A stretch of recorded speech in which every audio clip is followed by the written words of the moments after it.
I'm back. Hi, Hmm. Marta. Hi, Angel.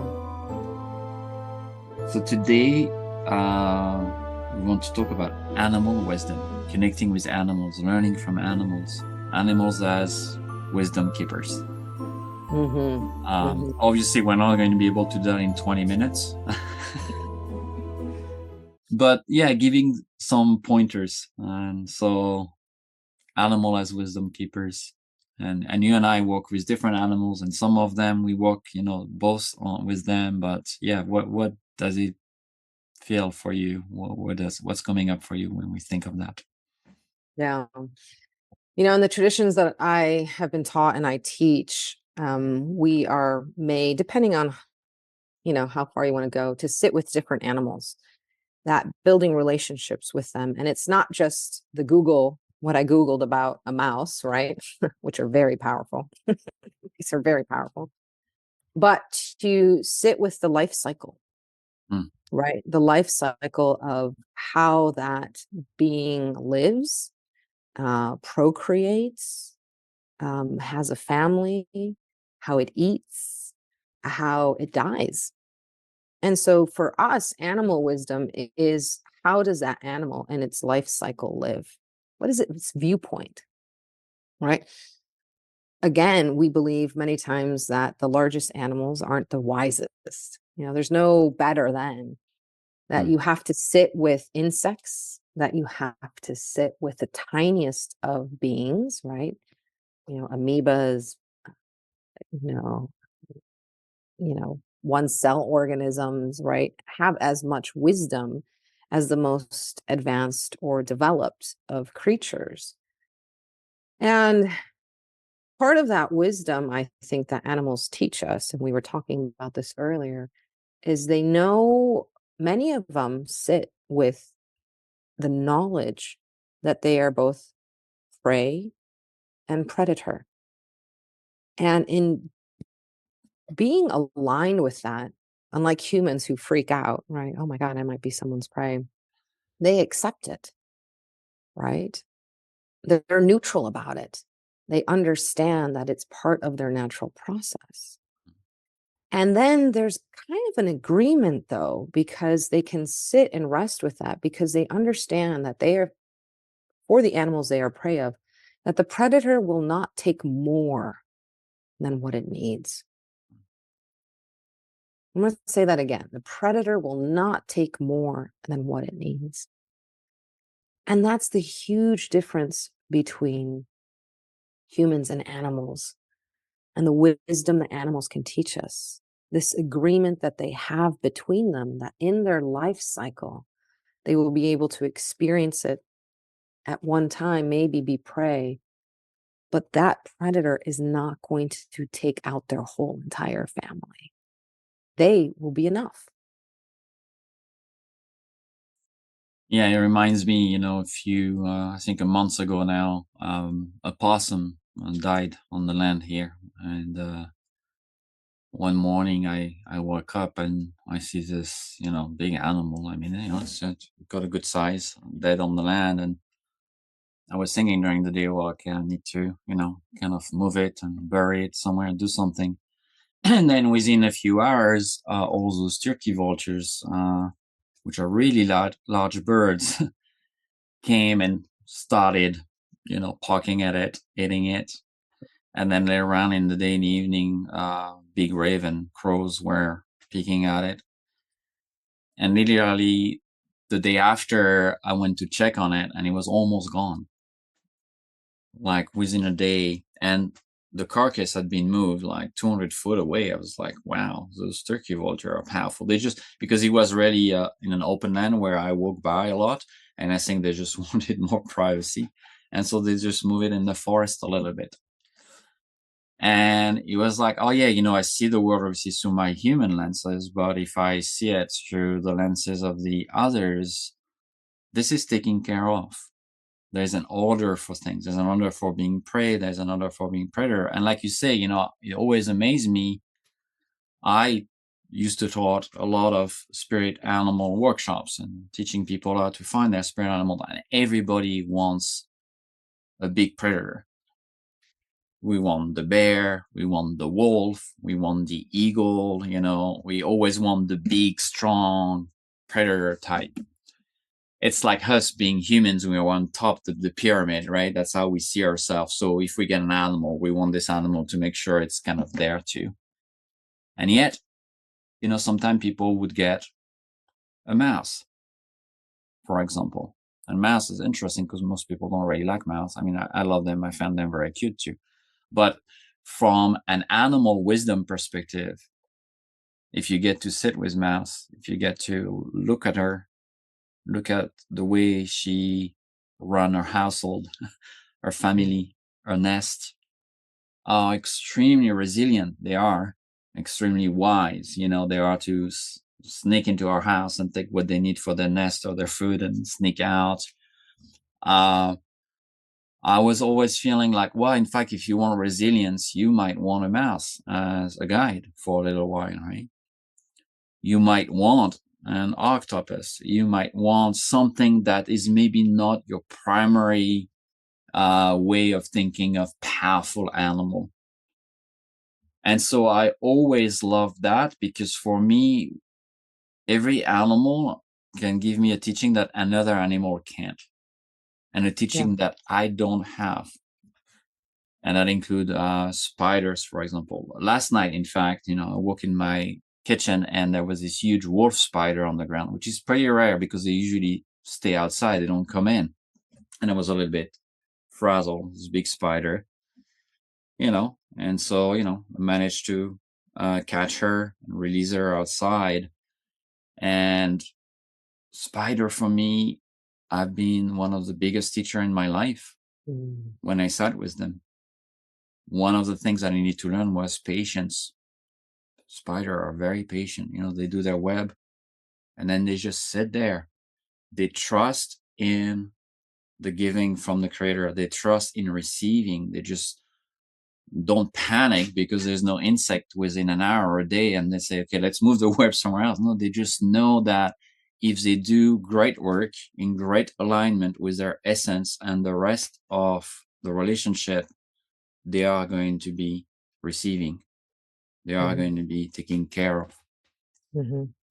So I think for me, when I think of animal as wisdom keepers, it's really looking, like you said, at their lifestyle, at the way they interact and relate, and then knowing from that, okay, what do they know that I don't?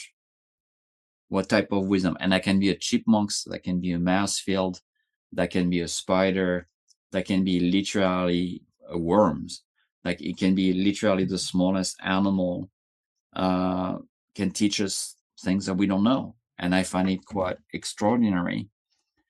And last thing I would say on that is to be aware of why is it that we want or we're more amazed when we see the sight of an eagle or a bear. And it's beautiful, don't make me wrong. It's quite stunning when you see those really big animals. But what does it say about us and what kind of wisdom we're looking for? And how do we relate to the self? How do we relate to power, to strengths? What is power and strengths from the perspective of the earthworm?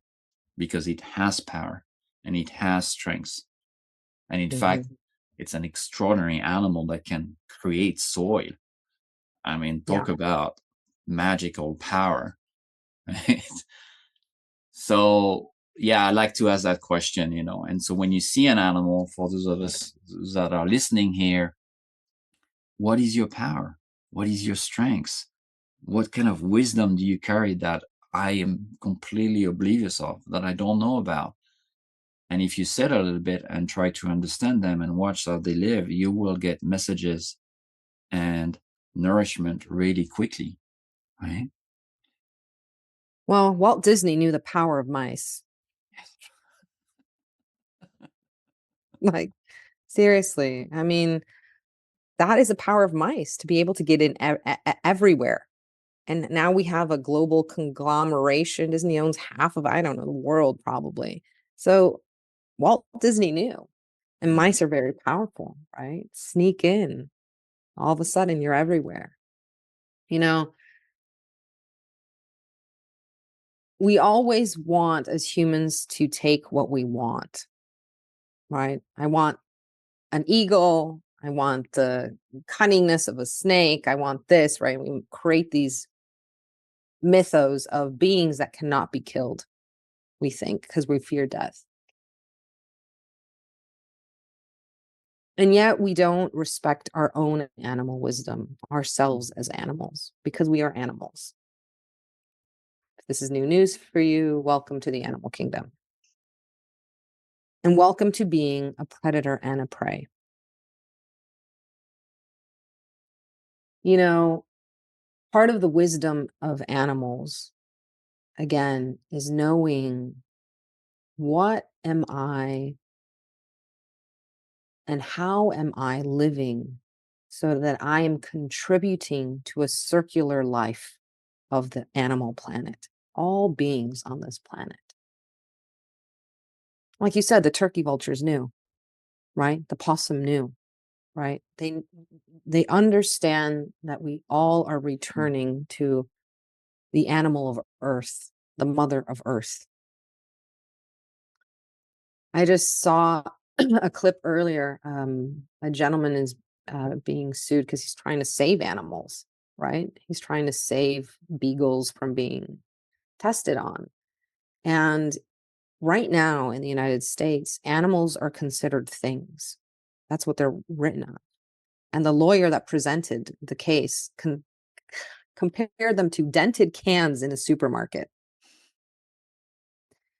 I think that's really important to say because you and I talk about stewardship a lot, right? What does it mean to be a steward? A steward of wisdom, of knowledge, of relationship, of earth, right? But if modern society is following these rules of dominion at all times, it will never allow you to learn because you will always seek to dominate. And that domination isn't really out of respect, it's out of fear. mm, So I think some of the greatest animal wisdom that we can sit with is death. It will come. And what an honor to be part again of the earth, to be the seeds of future generations. But humans don't see that. mm, They can't allow themselves to be natural, to be human, right? Those that breathe and die and return, those that become stars again and seeds and return. So I believe that one of the hurdles that modern society has in connecting to spirit animals is that understand that program of domination, even when you think of being a steward, that program is going to override because it's trying to protect you. You have been told that the only way to be able to live successfully is to have dominion over. Today, we're presenting a possibility is if you allow yourself to deprogram, to get outside of that matrix, then you will honor and respect a mosquito as much as an eagle and learn that they're all part of a natural cycle, whether you like interacting with them or not. They all have wisdom because they do not think themselves greater or lesser. They have true humility. mm, And they understand that their path, their ultimate path of existence, right, is not the attainment, but the living and breathing and return back to earth. That is the true path. And they're okay with it. Humans are not. mm. Yeah, I love that. And, it reminds me that when we are going to die and be put into the earth, all those little things that we are disgusted of sometimes, the little crawlers and the flies and the worms, um, they are going to eat us, right? They are going to transform us, recycle us into other lives. And we're going to live through their bodies. We're going to live through the roots of the trees and many other things. And I often think that this desire to control, insect, especially flies, like we don't like, and the crawlers and the little things and the worms, and is our own fear of death, is our own knowing that ultimately they are going to win. Ultimately, patient enough, they will take us over. And I think we have a hard time coming to terms with that, and to be aware that, yeah, in those moments of reaction, in trying to control the natural world, the wild world, to make perfect lawns instead of white thing, it's our own incapacity to connect to that wisdom and to stay dominant in the way you said it, right? To stay in control in an illusion of, yeah, life forever and dominating the planet, which we know is really not working really well right now, right? So, yeah, bowing to the little critters, bowing to the worms, bowing to the flies, bowing to the mosquitoes, you know, sometimes they might winkle back at you, say, "Oh, thank you for seeing me," right? Yeah, we have an understanding of each other. Now we see each other, and I think that's beautiful wisdom. That's beautiful teachings. Yeah. I hope that we can all sit together and learn from each other and know that that is enough, that our cycle of beingness is enough. Thank you, Angel. Thank you.